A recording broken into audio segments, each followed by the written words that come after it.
Buenas noches, hoy tenemos varios temas para hablar y vamos a tratar de ser breves para no llevarnos todo el tiempo con nuestra intervención en política internacional. El primer tema es un fallo del día 19 de noviembre del 2012 de la Corte Internacional de Justicia de La Haya, que dilucidó un litigio que llevaba mucho tiempo entre Nicaragua y Colombia. El tribunal le dictó la razón al Estado nicaragüense sobre un territorio en disputa que abarcaba 75.000 kilómetros de mar y en el departamento insular hasta entonces colombiano de San Andrés y Providencia. En este conflicto se juegan algunas cuestiones históricas muy profundas. En primer lugar, Colombia, desde su nacimiento, se desentendió del presente y el futuro de la población que vivía en esos territorios, San Andrés y Providencia, en esos archipiélagos, y además le hizo sentir el profundo desprecio que la oligarquía colombiana siente sobre las clases populares, agravadas por las cuestiones del racismo. Por otra parte, porque la población de esos territorios era de origen negro y también indio, y además del problema social que hay históricamente en Colombia y en otros estados centroamericanos, existe una cuestión de índole racial que provoca la marginación y la discriminación de esas poblaciones étnicas como las poblaciones afrodescendientes y originarias. De algún modo, como decía un calificado informante que tengo, el educador y comunicador Nicolás Ramón Hernández, un destacado educador afrodescendiente del norte de Colombia, estas poblaciones sufren constantemente, como decíamos, el desprecio de la clase dominante y además una marginación que implicaba, adicional por su condición étnica, al punto que en esos territorios que los terratenientes de los valles colombianos tenían sumidos en el atraso, además los fueron llenando con población continental para tratar de diluir la presencia de estas poblaciones de etnias diferentes. Por otra parte, aquí se mezcla en el propio litigio la cuestión del intento de construir una gran patria para toda América Latina que fue bombardeado por los Estados Unidos. Este proyecto correspondía al libertador Simón Bolívar. No casualmente Bolívar dijo en su momento que los Estados Unidos están destinados por la providencia a provocar a América Latina una enorme cantidad de sufrimiento. Entonces, en términos históricos el conflicto tiene que ver con lo que hemos dicho, pero en términos actuales además se muestra cómo la oligarquía colombiana primero somete el territorio a la disputa de la Corte Internacional de Justicia de La Haya, y cuando Colombia pierde el diferendo, amagan con no respetarlo. O sea, en primer lugar recurrirse a un tribunal, y si el tribunal no te da la razón, directamente te desentendés de ese fallo. Si no dice lo que uno quiere, uno no está de acuerdo con el tribunal. Entonces la situación es sumamente complicada, al punto que la canciller actual de Colombia estuvo en la región de San Andrés y Providencia y dijo que el Estado colombiano no los va a abandonar, después de 200 años de abandono. Entonces, por otra parte, Nicaragua, que resulta ganancioso en el litigio, tiene un proyecto en esa región que implica la explotación del petróleo que está en la cuenca marina, con lo cual se abre un dilema de índole muy complejo, porque toda explotación petrolífera requiere un riesgo o implica un riesgo de contaminación muy fuerte, porque aun cuando no haya accidentes como el que hubo en el Golfo de México hace 2 años de la International Petroleum Company, que provocó un desastre ecológico, siempre hay fugas de petróleo. con lo cual compromete el futuro de la población, que es población que vive de los recursos marítimos, son pescadores artesanales, la mayoría de la población popular de la región de San Andrés y Providencia. Entonces, la única forma de saldar este tipo de disputas es avanzar hacia la integración latinoamericana, y detrás de la posición colombiana está el imperialismo norteamericano, que trata de asustar todos los conflictos. Nada casualmente, el imperialismo norteamericano no ha aceptado en ningún momento la legalidad internacional para ninguna de sus acciones. Ha cometido todo tipo de atropellos ilegales en todo el mundo y no se somete a ninguna regulación internacional. Por ejemplo, es el país que más gases emite en el mundo y se niega a suscribir el protocolo de Kioto, que trata de limitar la emisión de gases, con lo cual se pondría un límite al desastre ecológico que está provocando el recalentamiento global. Nicolás Ramón Cabrera Hernández, el informante que tan documentadamente me hizo llegar un texto muy interesante que va a estar en 2 o 3 días más en www.redaccionpopular.com, una revista electrónica que yo dirijo, responsabiliza por la pérdida territorial colombiana a 3 presidentes, los 3 últimos presidentes de Colombia: Andrés Pastrana, Álvaro Uribe Vélez y Juan Manuel Santos, el actual presidente. Esperemos que este litigio se resuelva de modo pacífico y que no dé lugar, en el marco de uno de los estados con mayor armamento en toda América, es el ejército más armado de América después de Estados Unidos, el colombiano, no dé lugar a ningún conato guerrerista. El día sábado estuvieron reunidos el presidente de Colombia, Juan Manuel Santos, y su par nicaragüense, Daniel Ortega, en la asunción de Enrique Peña Nieto en México, y de algún modo se comprometieron a que el diferendo, seguir negociándolo de manera que la cuestión no pase a mayores. El segundo tema que vamos a tratar es precisamente los primeros destellos de la presidencia de Enrique Peña Nieto, que comenzó con una feroz represión el día sábado sobre el movimiento Yo Soy 132, de jóvenes estudiantes que se oponen a la manipulación mediática de los grandes medios. Cualquier semejanza con la Argentina no es pura coincidencia.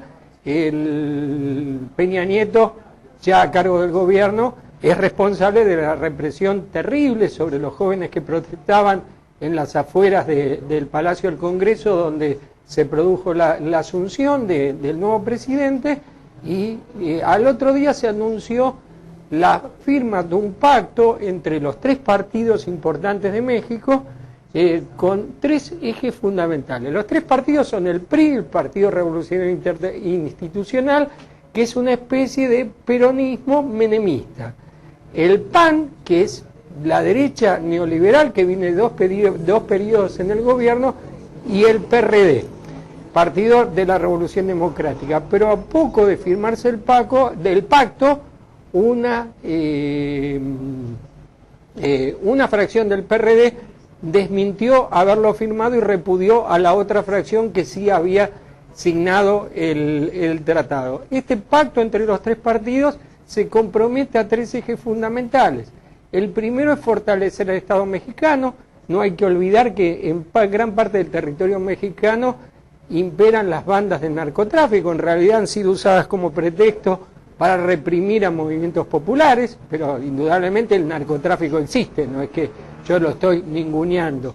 El segundo aspecto de este tratado es democratizar la economía, cuando en realidad los neoliberales lo que hacen es restringir la posibilidad de vastos sectores de poder obtener recursos de la economía. Concentran los recursos en grandes monopolios, y 2 de esos partidos son claramente neoliberales, y uno es un neoliberal vergonzante como el PRD, que firmó el pacto. Y finalmente el tercer eje es el más gracioso de todos: se comprometen a mantener y ampliar los derechos sociales del pueblo mexicano. Pretender que los neoliberales amplíen y protejan los derechos sociales es como pretender tener un conjunto de niños intactos cuando sean custodiados por el Bambino Veira, el padre Grassi y Michael Jackson. Los neoliberales son destrozadores de derechos sociales de las masas populares, no son los que lo van a proteger. Y finalmente el último tema que vamos a tratar hoy es la cuestión de la reunión que se realizó este fin de semana en la UNASUR, que en la ciudad de Lima, que significó un fuerte respaldo a la posición argentina, tanto en la cuestión de la guerra de las Malvinas, como de los derechos soberanos de la Argentina a las Malvinas, como en la cuestión de la puja que tiene el país con los fondos buitres, que lo habíamos tratado la semana pasada brevemente cuando hablamos del fallo del juez Griesa. En los dos casos hubo un fuerte respaldo a la Argentina, y otra resolución muy importante de esta reunión significó la creación de un organismo de control electoral para favorecer la democracia. O sea, lo que se ensayó en esta elección en Venezuela, que hubo controles de partidos políticos de toda América Latina, se va a institucionalizar desde la UNASUR, que va a tener mecanismos de control de la pureza y la transparencia electoral en todos los países miembros de la UNASUR. Otro aspecto que trató la reunión de la UNASUR fue el fuerte apoyo al proceso de paz que se vive en Colombia, que de todos modos esta semana fue alterado por un bombardeo del ejército colombiano sobre un campamento guerrillero que dejó por lo menos 20 muertos. Es muy difícil negociar así cuando el ejército sigue operando y la FARC no tiene más ningún cautivo, ningún secuestrado. Bueno, y para ir cerrando la participación de hoy, vamos a hacer referencia otra vez a Colombia por lo que no sale en ninguna parte del mundo. También la Corte Internacional de Justicia de la Haya determinó que las acusaciones de que los falsos positivos, gente del común que es secuestrada, vestida con uniformes de la FARC y es asesinada, preferentemente jóvenes, son una política de Estado, dijo la Corte Internacional de Justicia de la Haya. No son cuestión solo de algún militar que se extralimita. Como el ejército colombiano cobra de la productividad, o sea, cuántos guerrilleros abaten, inventan falsos guerrilleros, falsos positivos llamados allí, para cobrar más dinero. Y que esto es una política de Estado. No salió en ningún medio del mundo, particularmente de la Argentina, que viven hablando que Hugo Chávez es un dictador y nos ponen el ejemplo de la supuesta democracia colombiana. El alpargatazo de hoy, el internacional, es para Benjamín Netanyahu. Cuando se conoció que el día viernes pasado, viernes 30 de noviembre, fue declarado el naciente Estado palestino como Estado observador de la ONU, si bien él había amenazado con que podía llegar a deponer al gobierno de Cisjordania, si se daba esa eventualidad, respondió con un plan de viviendas en territorio palestino de 3.000 viviendas que profundizaría la colonización israelí en esa región. O sea, son asentamientos que se llaman colonias, que si se concreta este plan va a quedar todo el territorio de la Cisjordania dividido en dos, con la presencia de población israelí, separando las dos fracciones del territorio cisjordano, del territorio palestino de Cisjordania.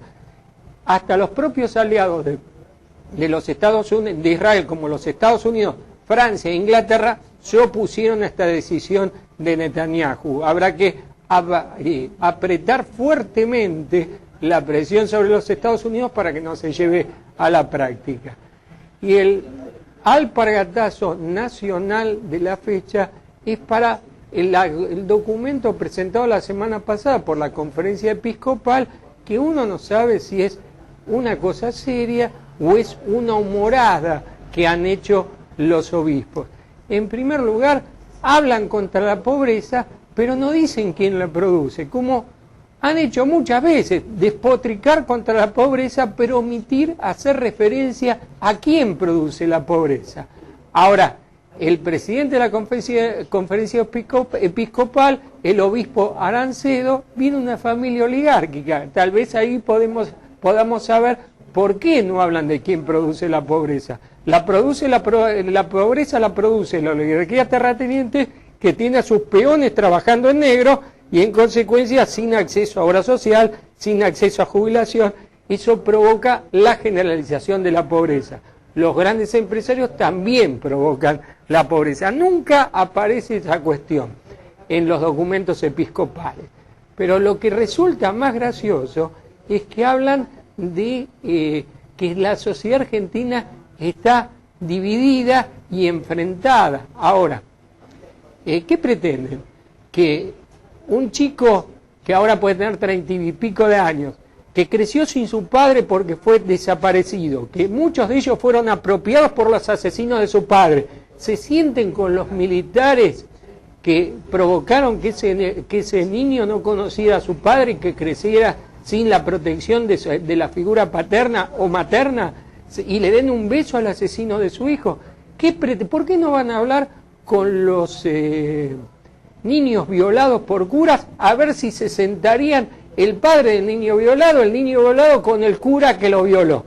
O sea, realmente es desconcertante, por no decir que es tragicómico este documento, que recoge todos los términos de la oposición al gobierno nacional y que claramente, porque ese documento nunca se presentaba antes del 15 de diciembre, se pone dentro de la estrategia del multimedio Clarín para debilitar y desestabilizar al gobierno nacional. Ha sido un enorme placer en lo que es la anteúltima intervención de este año. Me queda el 10 de diciembre y el 17 de diciembre. Un saludo a toda la audiencia y será hasta la próxima semana.